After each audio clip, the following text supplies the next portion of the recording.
നമസ്കാരം. ജയൻ ടോക്സിലേക്ക് സ്വാഗതം. NSS general secretary Sukumaran നായരാണ് ഇപ്പോഴത്തെ ചർച്ചാ വിഷയം. സുകുമാരൻ നായർ ആഗോള അയ്യപ്പ സംഗമത്തിന് ശേഷം വരികൾക്കിടയിലും വരികളിലുമായി പറഞ്ഞതൊക്കെ ഇപ്പോൾ രാഷ്ട്രീയ നിരീക്ഷകരും മാധ്യമ പ്രവർത്തകരുമൊക്കെ വ്യാഖ്യാനിച്ചുകൊണ്ടിരിക്കുകയാണ്. സുകുമാരൻ നായർ എന്തൊക്കെയാണ് പറഞ്ഞത്? സുകുമാരൻ നായർ പറഞ്ഞത് 3 കാര്യങ്ങളാണ്. ഒന്ന്, അയ്യപ്പ സംഗമത്തിന് ശേഷം അയ്യപ്പ സംഗമത്തിൽ നടത്തിയതും അതിനു മുമ്പ് നടത്തിയതുമായ നിലപാടുകളുടെ അടിസ്ഥാനത്തിൽ ഇടതുപക്ഷ സർക്കാർ ശബരിമലയെ സംബന്ധിച്ച് വിശ്വാസ സംരക്ഷണ കാര്യത്തിൽ ഉറച്ച നിലപാട് സ്വീകരിച്ചിരിക്കുന്നു. അവർ വിശ്വാസ സംരക്ഷണത്തിൻ്റെ കൂടെയാണ്, അവരെ വിശ്വസിക്കാം എന്നെനിക്ക് മനസ്സിലായിരിക്കുന്നു. രണ്ടാമത്തെ കാര്യം, BJPക്ക് ഇക്കാര്യത്തിൽ യാതൊരു ആത്മാർത്ഥതയുമില്ല. BJP വിശ്വാസ സംരക്ഷണ കാര്യത്തിൽ ഒരു നിയമം പാസ്സാക്കാൻ പോലും തയ്യാറായിട്ടില്ല. മൂന്നാമത് UDFനെ സംബന്ധിച്ചാണ്. UDFനെതിരായിട്ട് പ്രത്യക്ഷമായി സുകുമാരൻ നായർ ഒന്നും പറഞ്ഞിട്ടില്ലെങ്കിലും സുകുമാരൻ നായർ പറഞ്ഞതിൽ നിന്ന് മനസ്സിലാക്കേണ്ടത് UDF കഴിഞ്ഞ അയ്യപ്പ യുവതീ പ്രവേശന വിഷയത്തിൽ NSS രംഗത്ത് വരുന്നത് വരെ ഇക്കാര്യത്തിൽ ഒരു നിലപാടും എടുത്തിരുന്നില്ല.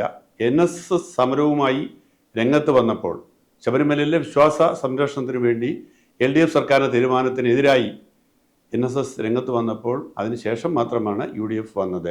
അതുകൊണ്ട് UDFനെയും ഇക്കാര്യത്തിൽ വിശ്വസിക്കുന്നില്ല എന്നാണ്. അപ്പോൾ സുകുമാരൻ നായർ പറഞ്ഞതിൽ നിന്ന് മനസ്സിലാക്കേണ്ട ഒരു കാര്യം, അദ്ദേഹം അതേസമയം തന്നെ ആവർത്തിച്ച് വ്യക്തമാക്കിയ വേറെ കാര്യമുണ്ട്. തൻ്റെ നിലപാട് ശബരിമല വിഷയത്തിൽ മാത്രമാണ്. തൻ്റെ നിലപാട് LDF സർക്കാരിൻ്റെ എല്ലാ നയങ്ങളോടും ചേർന്നുള്ളതല്ല. മാത്രമല്ല, ഇത് തെരഞ്ഞെടുപ്പുമായി ബന്ധപ്പെട്ടൊരു കാര്യമല്ല. തെരഞ്ഞെടുപ്പുമായി ബന്ധപ്പെട്ട കാര്യങ്ങൾ അപ്പോഴപ്പോൾ സംഭവിക്കുന്നത്, പ്രത്യേകം എടുത്തു പറഞ്ഞൊരു കാര്യം, തെരഞ്ഞെടുപ്പിൽ തൊട്ടു മുമ്പ് സംഭവിക്കുന്ന കാര്യങ്ങളാണ് തെരഞ്ഞെടുപ്പിൽ നിർണായകമാകുക. വേറൊന്നും കൂടി സുകുമാരൻ നായർ പറഞ്ഞത് പ്രത്യേകം ശ്രദ്ധിക്കേണ്ട കാര്യമാണ്. അദ്ദേഹം സമദൂര സിദ്ധാന്തത്തിൽ നിന്ന് പിൻവാങ്ങിയിട്ടില്ല എന്നും പറഞ്ഞു. ഇത് ആ കൂടി നോക്കുമ്പോൾ സുകുമാരൻ നായർ പറയാത്തൊരു കാര്യമാണ് ഇതിനകത്ത് മുഴച്ചു നിൽക്കുന്നത്. അതായത് അടുത്ത കാലത്ത് ഭൂരിപക്ഷ സമുദായത്തിന് അനുകൂലമായിട്ടുള്ള ചില തീരുമാനങ്ങൾ സർക്കാരിൻ്റെ ഭാഗത്തു നിന്ന് വന്നു. അതായത് സ്കൂൾ അധ്യാപക നിയമനത്തിൽ സംവരണ കാര്യത്തിനും മറ്റും NSSനും മറ്റും ഗുണകരമായ ഒരു തീരുമാനം ഈ പിണറായി സർക്കാർ ചെയ്തു കൊടുത്തു എന്നുള്ളത് പറയാതെ ഇതിനുള്ളിൽ അന്തർലീനമായി നിൽക്കുന്ന ഒരു കാര്യമാണ്. അപ്പോൾ ചുരുക്കി പറഞ്ഞാൽ, ഇപ്പോൾ സുകുമാരൻ നായരുടെ നിലപാട് പിണറായി സർക്കാരിന് അനുകൂലമാണ്.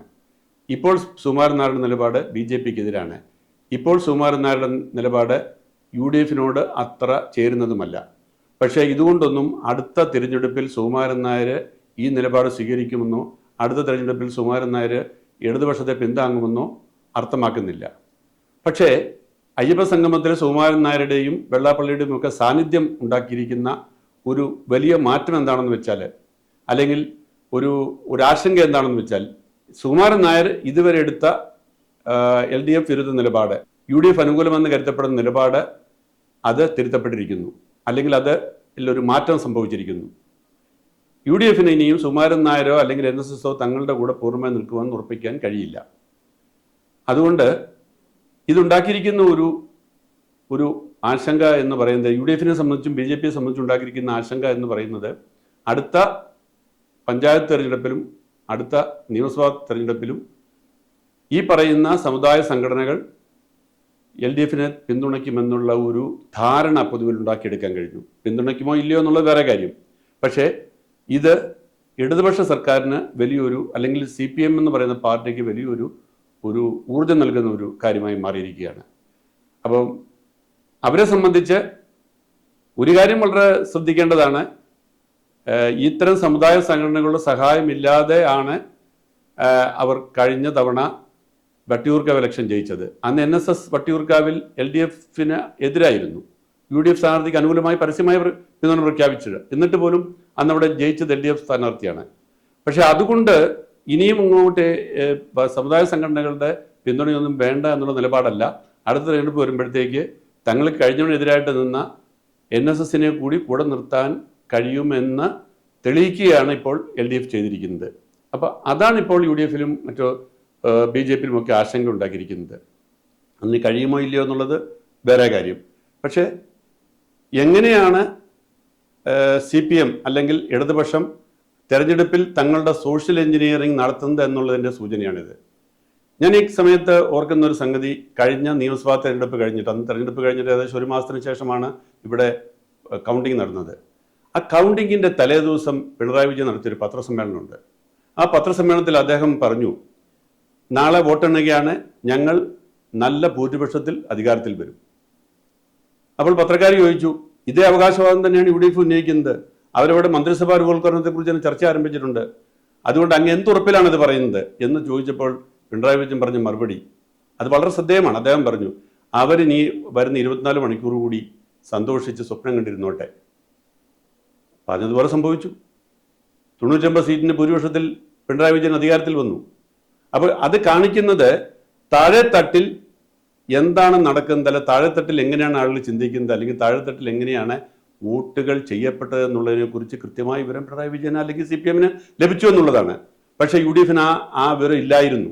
അപ്പോൾ അടുത്ത തെരഞ്ഞെടുപ്പിലും ഇത് തന്നെയാണ് ആലോചിക്കേണ്ട സംഗതി. LDF നടക്കുന്ന സോഷ്യൽ എഞ്ചിനീയറിംഗ് ഏതൊക്കെ തരത്തിൽ എങ്ങനെയൊക്കെ നടത്താൻ പോകുന്നു എന്നുള്ളതിനെ കുറിച്ച് ഇപ്പോഴും വലിയൊരു പ്രതീക്ഷയിലും, അല്ലെങ്കിൽ പിണറായി വിരുദ്ധ വികാരം, CPM വിരുദ്ധ വികാരം, അതൊക്കെ സത്യമാണ്, ഭരണവിരുദ്ധ വികാരം ശക്തമായിട്ടുണ്ട് എങ്കിൽ പോലും ആ വികാരം സാംശീകരിക്കാനും അല്ലെങ്കിൽ ആ വികാരത്തെ തങ്ങൾക്ക് അനുകൂലമായിട്ട് കൊണ്ടുവരാനും UDF ഇപ്പോഴും കഴിഞ്ഞിട്ടുണ്ടോ എന്നുള്ള കാര്യത്തിൽ വളരെയേറെ സംശയമുണ്ട്. പ്രത്യേകിച്ചും ഇപ്പോഴും ആളുകളുടെ ഇടയിലെ ആശങ്ക, കോൺഗ്രസ് നല്ല നേതാക്കളുണ്ട്, പ്രഗത്ഭരായ നേതാക്കളുണ്ട്, പക്ഷെ ഇവരൊക്കെ ഒന്നിച്ച് നിൽക്കുമോ, ഇവരൊക്കെ അവസാനം തമ്മിലടിച്ച് ഇത് പഠിക്കൽ കൊണ്ട് കലയുടയ്ക്കുമോ എന്നുള്ള ആശങ്ക വോട്ടർമാരുടെ ഇടയിൽ ഉണ്ട് എന്ന് മനസ്സിലാക്കാനായിട്ട് കവടി നിരത്തേണ്ട കാര്യമൊന്നുമില്ല. നാട്ടുമ്പുറങ്ങളിൽ പോയ ആളുകളോട് സംസാരിച്ചാൽ മതി. എവിടെ തിരിഞ്ഞ് സംസാരിച്ചാലും അവർ ഉന്നയിക്കുന്ന ചോദ്യം, ഇവർ ഒന്നിച്ച് നിൽക്കുമോ എന്നുള്ളൊരു ചോദ്യമാണ് ഉന്നയിക്കുന്നത്. ഇവരാണായിട്ട് പറയുന്നുണ്ടോ ഞങ്ങൾ ഒന്നിച്ച് നിൽക്കുമെന്ന്, അവരൊന്നിച്ച് നിൽക്കുമെന്ന് നമുക്ക് പ്രതീക്ഷിക്കാം.